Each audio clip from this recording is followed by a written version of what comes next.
लोगोफोर नोंथांमोना मैया थारैनो नुबाय बनसुनि अर्गेनाइजिं सेक्रेटारि अशोक कुमार ब्रह्मनि खौरांगिरि मेलखौ नोंथांमोना थारैनो मैया नुबाय। बिथांमोना मैया खौरांगिरि मेलनि गेजेरजों बिथांमोननि जि एम्स एन्ड अबजेक्टिभ थांखिफोर बिथांमोना माबायदि फिउचाराव खामानि मावलांगोन बर'नि थामोनथानि थाखाय बर' माहारिनि बर' फोलेरनि थामोनथानि थाखाय माबायदि खामानि मावलांगोन बेनि माखासे बाथ्रा बुंदों खौरांगिरिफोरनि सिगाङाव आरो माखासे सोंनायनि फिननायबो होदों बिथांमोना। नोंथांमोना आं मोनसे मोननै बिथांमोननि थांखिनि सोमोन्दै बेवहाय एनालाइज खालामनो थाखाय बे भिडिअखौ लानानै फैदों। थारैनो नोंथांमोना बेनिफ्राय माखासे बाथ्राखौ बुजिना मोनगोन होननानै आं आसा खालामबाय। नोंथांमोना थारैनो भिडिअखौ नायलांदो।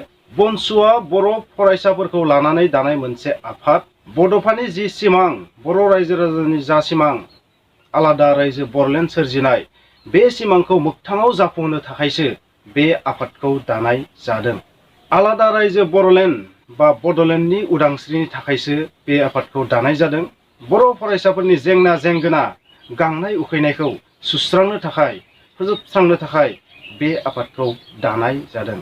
आथिखालाव गोबां बर' फरायसाफोरा MA MSc बा गोबां डिग्री लानाय गोबां क्वालिफाइड जाबाय आरो बै लेखा गोरों बेकार सेंग्रा सिख्लाफोरनि थाखाय बिथांमोननि एमप्लयमेन्ट जेनेरेशननि थाखाय थांना थानायनि राहा बा आथिङाव गसंनो हानायनि थाखाय माखासे खामानि मावलांगोन बेबायदि बिथाङा बुंदों।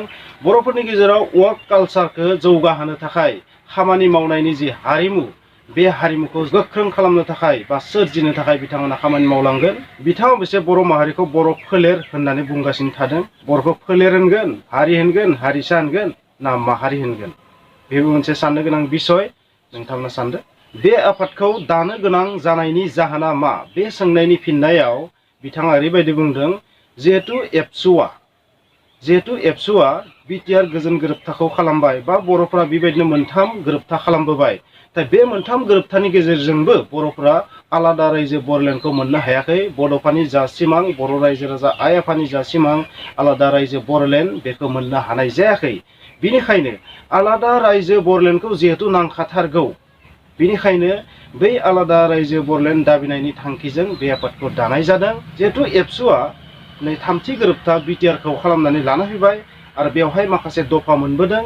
बे दफाखौ सुस्रांनायावनो बिथांमोना जिहेतु मुखुब थागोन थारैनो बिथांमोना बरलेण्ड बिनायाव मुखुब थानो हानाय नङा। बेनिखायनो बिथांमोनाबो गावसोरनि दफाखौ सुफुंसारबाय थाथों आरो बे समावनो पेरेलेलि बरलेण्ड बिनाय खामानिखौबो बनसुआ मावलांबाय थागोन बेबायदि बुंदों। अबयस्से बिथाङा बे बिटिआर गोरोबथानि बेलायाव मोनसे बाथ्राखौल' बुंबाय थादों मा एबसुआ बे गोरोबथाखौ खालामनानै लानानै फैदों बा एबसुआ लानानै फैदों।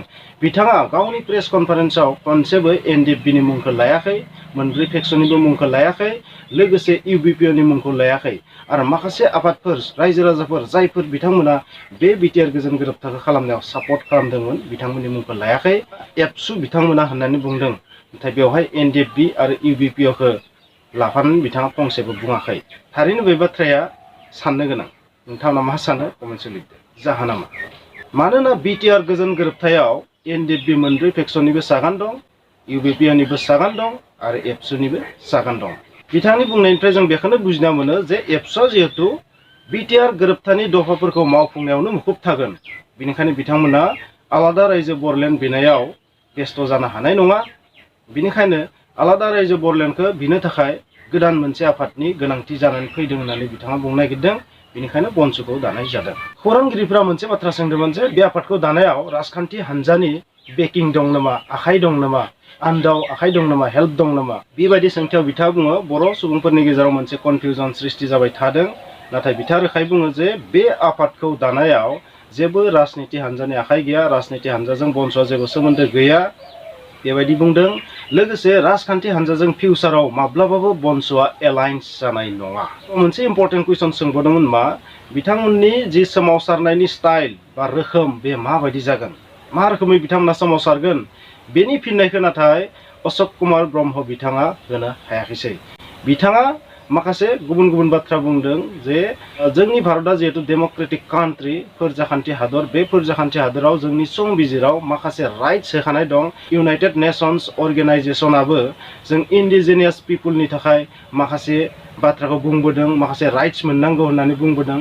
स' बे राइट्स बादियै बिथांमोना सोमावसारलांगोन। बे राइट्सनि थाखाय बे मोन्थायनि थाखाय सोमावसारलांगोन जिउयै माहामै देहायै मोदोमै बबे समसिम सोमावसारगोन बिनि थि समखौ बुङाखै बिथांमोना जे जायखिजाया सोमावसारगोन नाथाय हाथियार लानानै सोमावसारगोन ना डेम'क्रेटिक भाबै सोमावसारगोन बेखौ बिथाङा क्लियार खालामाखै नाथाय जों बेखौनो बुजिना मोनदों जिहेतु हाथियार लानानै सोमावसारनाय जानो हाखाया बेयाव डेम'क्रेटिक भाबैनो सोमावसारनाय जागोन बे थारैनो बिथांमोना मोनसे बाथ्रा बुंबावदों मा पलिटिकेलि बिथांमोना रावबो हानजाजों एलाइन जानाय नङा रावबो राजखान्थि हानजाजों एलाइन जानाय नङा नाथाय बिथांमोना जाय थांखिनि थाखाय बे आफादखौ दादों मा पलिटिकेलि जों जुदि थांनांगौ जायोबा मा जों बर' हारिनि गांनाय उखैनायखौ सोमावसारनायल'जोंनो जोङो बै बरलेण्डखौ बिनानै लाबोनो हागोन मा राजखान्थियाव बाहागो लायालासिनो बबेबा राजखान्थि हान्जाखौ सापर्ट खालामालासिनो बिथांमोना मा बरलेण्डखौ लाबोनो हागोन बे बड'फानि जा सिमांनि बाथ्रा बुंदों बिथाङा बड'फानि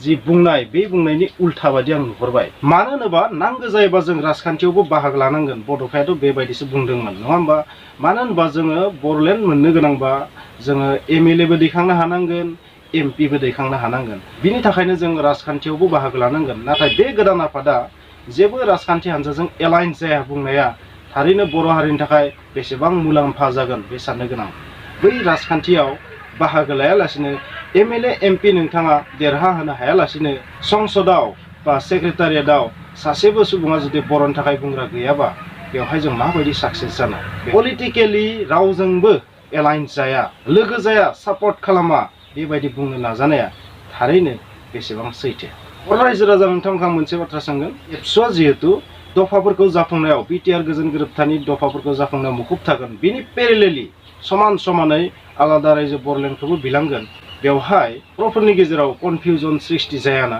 जे बर'फोरा बबे मोनसेखौ सापर्ट खालामगोन दा बै खामानि मावनायखौ नेगोन ना आलादा रायजो बरलेण्ड बिनायावबो मुखुब थाफागोन बबे मोनसेखौ सापर्ट खालामगोन जुदि आलादा रायजो बरलेण्ड बिनायखौ सापर्ट खालामाबा बिनि अर्थआ ओरैबायदि जाहैगोन जे बर'फोरा बिटिआर गोजोन गोरोबथाखौ गनायाखै बेबायदि जाहैगोन आरो बे गोजोन गोरोबथाखौ जुदि गनायाखैबा सरकारा बे दफाफोरखौ मावफुंनायाव खिन्थु हेल्प खालामनाय नङा आरो बेखौ गारसोनानै दोनगोन अब्लानिया बे गोरोबथानि दफाफोरा जाफुंनायाव खिन्थु जेंना फैगोन होननानै आं बुंगोन नोंथांमोना मा सानो कमेन्टआव लिर अशोक कुमार ब्रह्म बिथाङा नाथाय खनसेबो एनडिएफबि मोनब्रै फेक्सननि मुंखौ लायाखै रावबो एनडिएफबिनि सुक्तिगारिनि मुंखौ लायाखै लोगोसे इउबिपिअ खौसेथि बर' सुबुं आफादनि मुंखौबो खनसेबो लायाखै मानो होनबा गोजोन गोरोबथायाव बे बिटिआर गोजोन गोरोबथायाव बे मोननै आफादाबो दंमोन मोनब्रै फेक्सन प्लास इउबिपिअआबो दंमोन आरो माखासे बर'नि आफादफोरनि बेवहाय सापर्ट दंमोन बेफोरखौ बिथांमोना मुंखौ लायाखै